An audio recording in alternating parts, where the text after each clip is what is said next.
Kumbay, mi nombre es Zoraida Molina Arendel.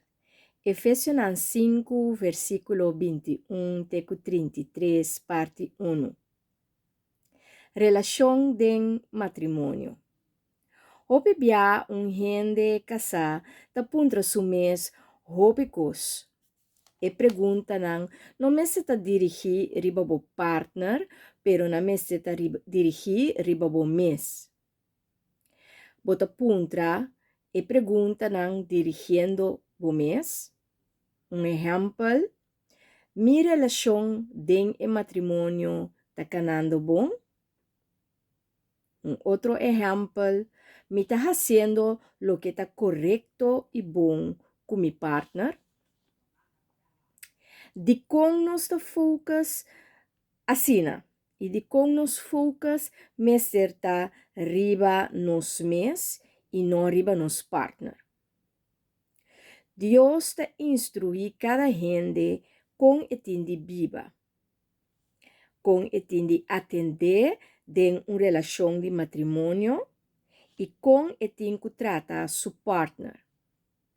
Cada gente está responsável para sua ação.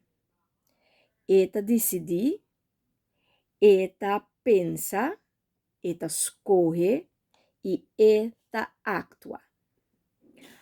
Bonota dono de pensamento e sentimento escojo e decisão, habilidade e ação de bo pareja. Pero bota dono de bo escojo e bo decisão, lo qual ku abo escolhe pa bo mês. Lo qual ku abo decidi pa bo mês. No pa bo pareja. Lo que Dios visa pa con viva de uma relação, de um matrimônio, é se bota escolhe pa hasi. Pois, bo decisão tá a base de escojo que abo atuma pa bo hasi. Assina lo vira uno.